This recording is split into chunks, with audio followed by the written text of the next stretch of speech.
A gravação foi iniciada. Muito bom dia a todos. Hoje é 25 de maio de 2022. Estamos dando início à sessão de julgamento da Terceira Câmara Julgadora do Tribunal de Impostos e Taxas do Estado de São Paulo. Sejam todos bem-vindos. Bom, partindo para a pauta, a pedido da relatora, estou devolvendo o processo 4088795, Chefa Comércio de Imóveis Limitada. O processo está retornando para a relatora. Adentrando a pauta, vamos ao processo da Cifarma, relatora Fabiane, doutora Fabiane Souza Araújo Bottecchia, voto de vista, doutora Mara Caramico. Doutora Fabiane, por favor, se quiser fazer um resumo do seu voto. Bom dia, eu vou ler a ementa do voto, antes da doutora Mara apresentar a vista para contextualizar. O item 1 do auto de infração é falta de pagamento de ICMS-ST na qualidade de sujeito passivo por substituição tributária no período de janeiro de 2012 a novembro de 2013, por emitir notas fiscais eletrônicas com erro na determinação da base de cálculo do ICMS-ST. E o item 2 é falta de apresentação de GIA-ST no período de janeiro de 2012 a dezembro de 2013. Eu afasto as preliminares, entendo que houve a devida prestação jurisdicional na nova decisão de primeira instância. Afasto também a alegação de ocorrência de erros de cálculo no AIM. Quanto ao mérito, considero que as infrações foram comprovadas pelo fisco. Afasto as alegações da multa confiscatória e da taxa de juros, da atualização do valor básico da multa. No meu voto é pelo provimento parcial do recurso ordinário para aplicar o princípio da consunção, em que a infração do item 1 do AIM, por ser mais gravosa, deve absorver a infração do item 2, com base em precedentes da Câmara Superior nesse sentido. Então, eu afasto o período de janeiro de 2012 a novembro de 2013 do item 2. Mantenho integralmente o item 1, nos termos da decisão de primeira instância, e mantenho o item 2 apenas referente ao mês de dezembro de 2013. Muito obrigado. Doutora Mara, por favor. Bom dia. Na verdade, eu pedi vista para dar uma olhada no processo, nas provas, tal, e eu estou cancelando o item 1, porque eu entendo que houve liquidez na apuração, tendo em vista que houve várias diligências, e para mim, eu não me sinto segura nem para dizer que o contribuinte tem razão no cálculo dele, e nem que o fisco tem razão em relação ao cálculo que ele fez.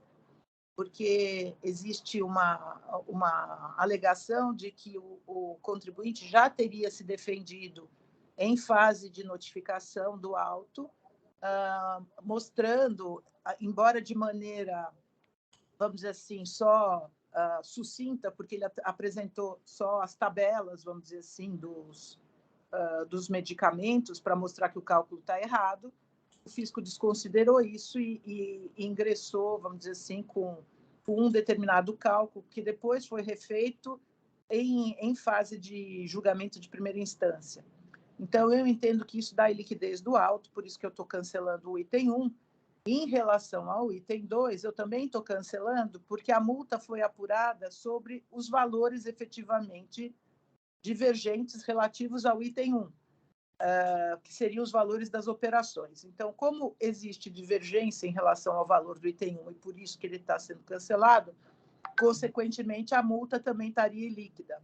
Mas, se não for esse o entendimento, eu estou dizendo que não se aplica o 527A no caso, porque eu concordo com a representação que este fato é uma reiteração, reiterado, é uma conduta reiterada, porque não foi uma GIA que ele deixou de entregar, foram várias GIAs que ele deixou de entregar, embora não haja alegação de dolo nem nada, mas é uma conduta reiterada e as GIAs são necessárias para a correta apuração do imposto, verificação, fiscalização e etc. Então, eu não aplico 527A.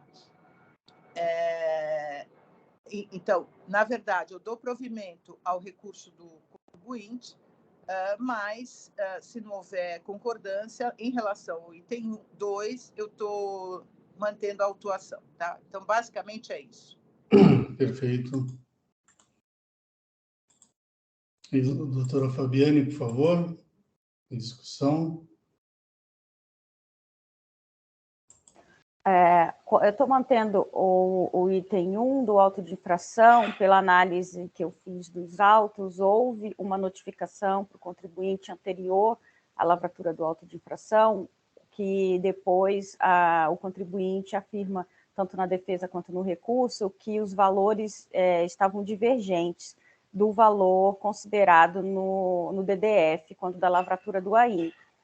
Na manifestação fiscal, a FR autuante explicou que o primeiro cálculo feito realmente estava com erro na consideração do IVA na tabela, quando apresentou os cálculos anteriormente à lavratura do auto de infração. Então, pelas provas dos autos, eu concluí que a tabela que continha um erro quanto ao IVA foi a tabela apresentada para o contribuinte anteriormente à lavratura do AI. O fiscal afirma na manifestação que a tabela que acompanhou o auto de infração e que foi considerada no DDF é a tabela com os valores corretos.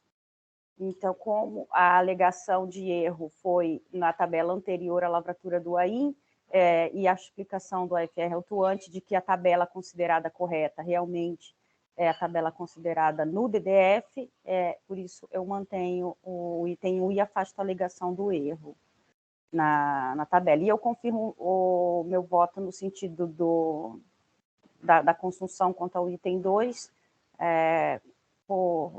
pelos precedentes da Câmara Superior, né, que eu cito no meu voto. Perfeito, muito obrigado, doutora Fabiane. Doutor Tony. A representação fiscal já manifestou-se nesse processo, reconhecendo que o erro que houve no cálculo realmente anterior à lavratura e, na posição já tradicional da representação, não reconhece a absorção de uma infração pela outra, especialmente nesse caso, porque me parece que são condutas independentes do item 1 e do item 2. E todas essas considerações já foram feitas na manifestação de contrarrazões ao recurso ordinário, então não tenho mais nada a acrescentar, além de reafirmá-las. Muito obrigado, doutor Tony. Doutor Adolfo.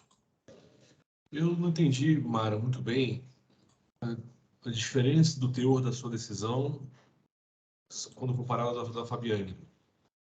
Você também deu consulção?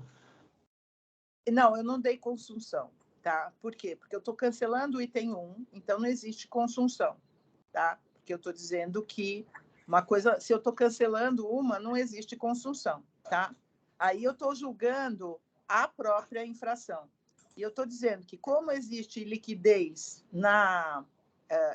como houve o cancelamento do item 1 por iliquidez, a multa que foi calculada no item 2, ela é sobre o valor da operação.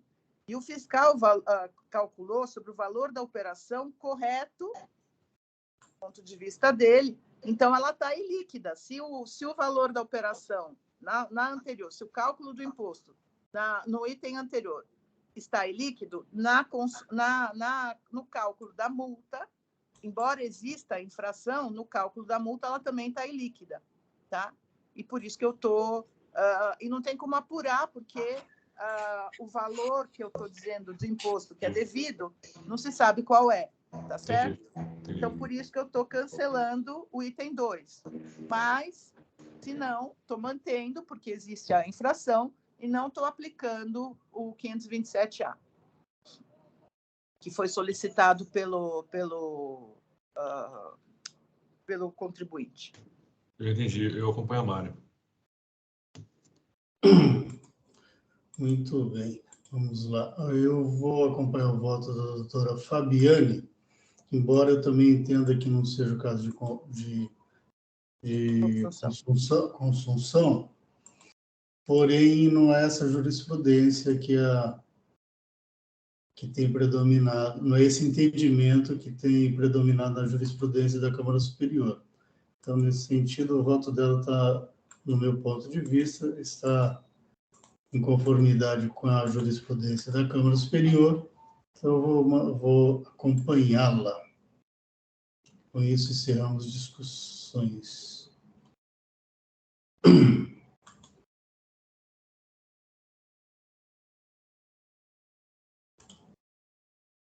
Quórum.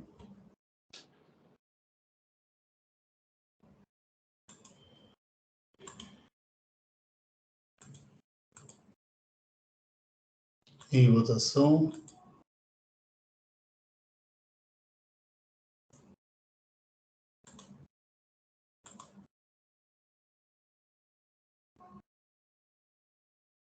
Encerrando a votação.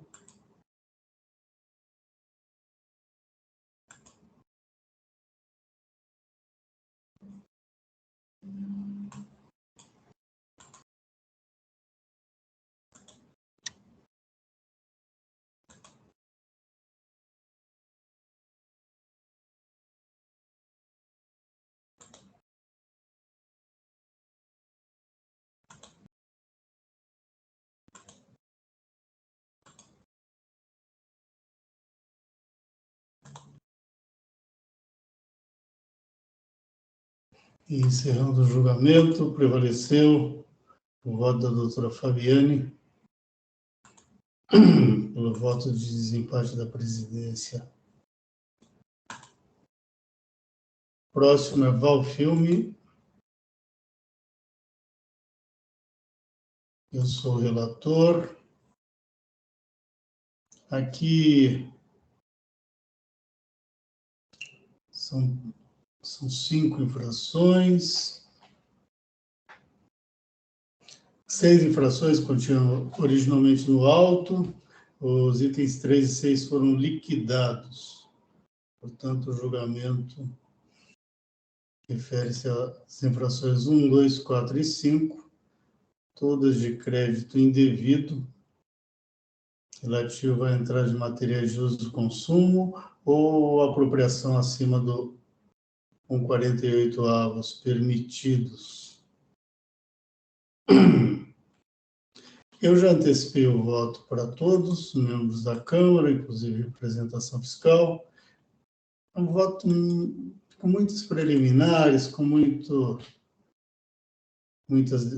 detalhes, como vocês puderam perceber, mas ao final eu estou conhecendo e desprovendo o recurso de ofício, estou conhecendo parcialmente, dando parcialmente provimento ao recurso ordinário e aplicando para tanto, principalmente em relação ao item 1 do AIM, o entendimento do Superior Tribunal de Justiça em relação ao material de uso e consumo, que para mim aqui não é material de uso e consumo, diferente do que entender a decisão ACO, mas mercadorias foram adquiridas para a atividade meio do contribuinte e foram aplicadas diretamente em seu processo produtivo.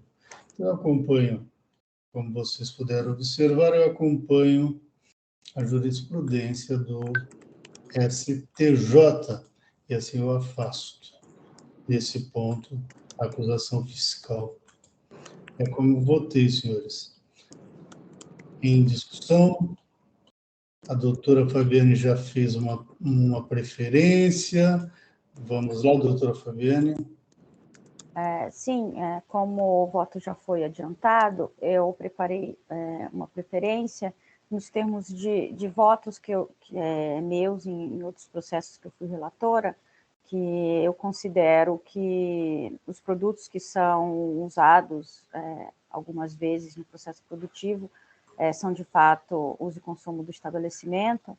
Então, eu vou registrar a preferência e leio. Já foi adiantado também para a Câmara.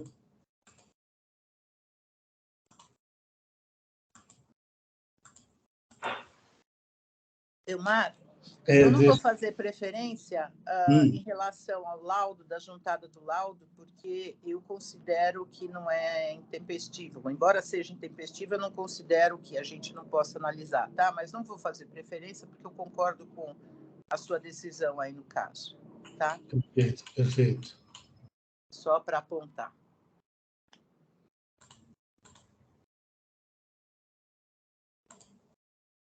Deixa eu só registrar aqui também meu voto.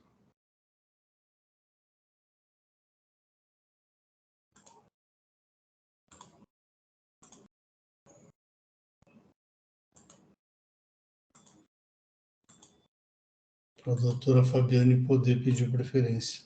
Já consegue, doutora Fabiane.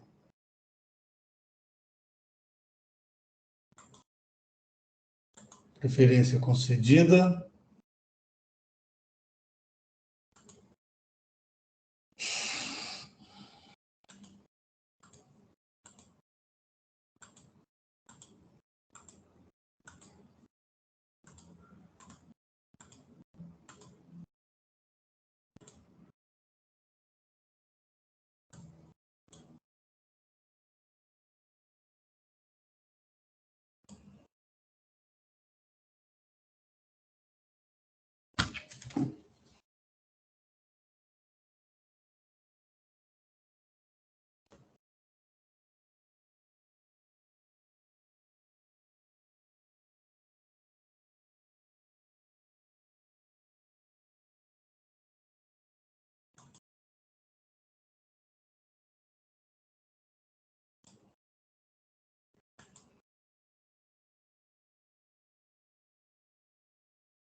Eu registrei a preferência, então a minha discordância é quanto ao provimento parcial do recurso ordinário e o afastamento da exigência formulada no item 1 do auto de infração. Quanto ao recurso de ofício, aos demais itens do AIN objeto do recurso ordinário e demais alegações da recorrente, eu acompanho o voto do relator.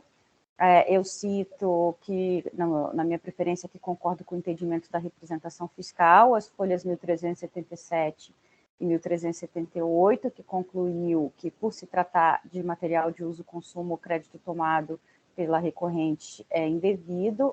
Transcrevo o trecho das contrarrazões do recurso ordinário.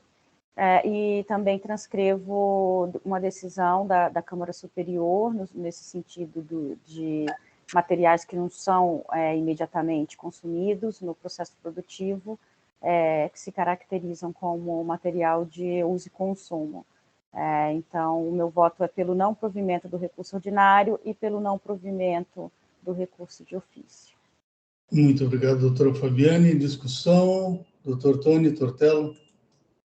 A posição da representação fiscal é a mesma do voto da doutora Fabiane, só com gostaria de destacar que na Câmara Superior essa questão está razoavelmente pacificada no sentido de considerar esses materiais que não são consumidos total e completamente durante o processo produtivo, de uma vez só, como material de uso e consumo. Muito obrigado. Doutora Mara. Estou de acordo com você, Belmar, o seu voto. Ok, muito obrigado. Doutor Adolfo. Belmar, eu te acompanho. Eu quero só fazer pontuar uma questão. Essa jurisprudência da Câmara Superior não tem fundamento legal nenhum. O requisito para que se houvesse, ou para que se haja o consumo integral e imediato do insumo no processo produtivo, era uma previsão normativa constante do RIP, Regulamento de IPI, de 1982. Aliás, 78, que em 82 foi retirado do RIP.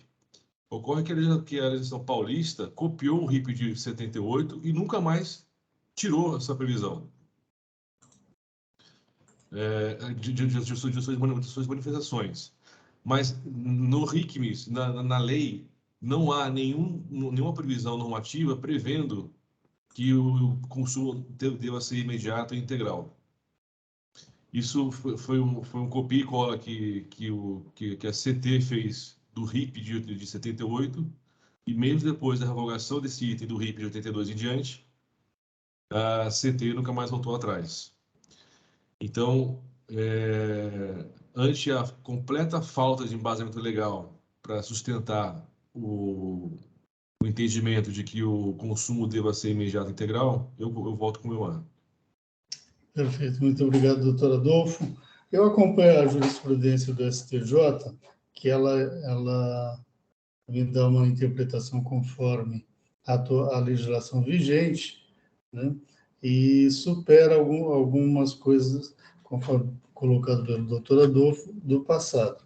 Então, se participar da atividade meio do contribuinte, for empregada na atividade meio, o STJ, a jurisprudência é mais que consolidada de que garante o direito ao crédito, que é o caso. As facas, elas perdem a utilidade em pouco tempo. Foi até aventado ali em alguns dias, né? Ela perde utilidade. Então, de alguma forma, ela foi consumida. Quanto à sua utilidade, ela foi consumida no processo. Se o que sobra dali, que são barras de ferro, não mais alinhadas, não mais afiadas, dá para aproveitar ou não, é outra história. Mas ela perdeu utilidade. Então, para mim, até isso, por esse ponto, eu não coloco isso no meu voto, estou fazendo isso agora no debate, até isso, no meu ponto de vista, ela foi consumida porque ela perdeu utilidade. Uma faca que não corta, num processo industrial, no caso são rolos de plástico, né? Ela não tem mais utilidade, portanto, ela foi consumida quanto à sua finalidade, na minha opinião. Então, nesse ponto também, para mim, ela foi totalmente consumida no processo. Mas, como esse não é o meu fundamento, eu nem coloquei nisso, né? Meu fundamento é a jurisprudência do STJ, mais que consolidada. Então, por isso, eu respeito a posição do fisco paulista em decisões normativas, então, embora, né, sobretudo na decisão normativa 1 de 2001, que ele usa lá, ele dá exemplos de materiais que dão direito a crédito, para mim aquilo ali permite muito mais do que a própria jurisprudência do STJ. Quando você usa exemplos, né, ali tem até faca, se não me engano, lixas, não sei o quê, são todas coisas que se consomem no processo produtivo industrial, a depender da sua especificidade. Sempre, né? Tudo você tem que analisar isso, não é porque se legitima, num caso específico, o crédito de entrada, por exemplo, de lixa, que você vai legitimar em todos, né? Depende muito do caso específico. No caso, basicamente são facas de corte industrial e, diante da especificidade do processo de produção de corte dos rolos, muitos desses a gente compra no supermercado, rolo de papel de PVC, rolo de plástico de PVC,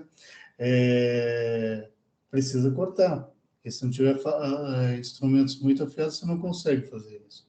Então, para mim, faz parte diretamente do processo produtivo e industrial da autuada, de sua atividade meio, e com isso, segundo a jurisprudência do STJ, o crédito deve ser legitimado. Eu tenho me orientado os meus votos em relação a isso, sempre nesse sentido. Mas, volto a dizer, tudo depende da especificidade do processo, né? É isso. Com isso, concluímos os debates. E estamos encerrando. Quórum.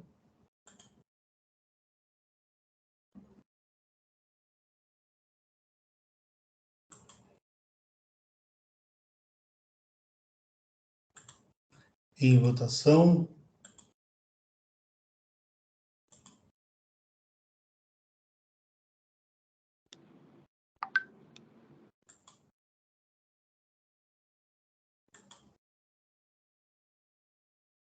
Encerrando a votação.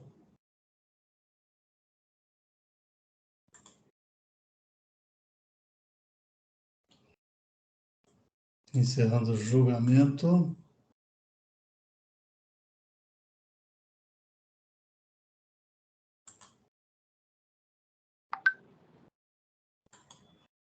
Muito bem. Concluída a pauta, estamos encerrando a sessão de julgamento da terceira Câmara Julgadora do Tribunal de Impostos e Taxas do Estado de São Paulo. Hoje é 25 de maio de 2022. Tenham todos um bom dia e obrigado por nos acompanharem. Doutor Hélio, podemos encerrar a live.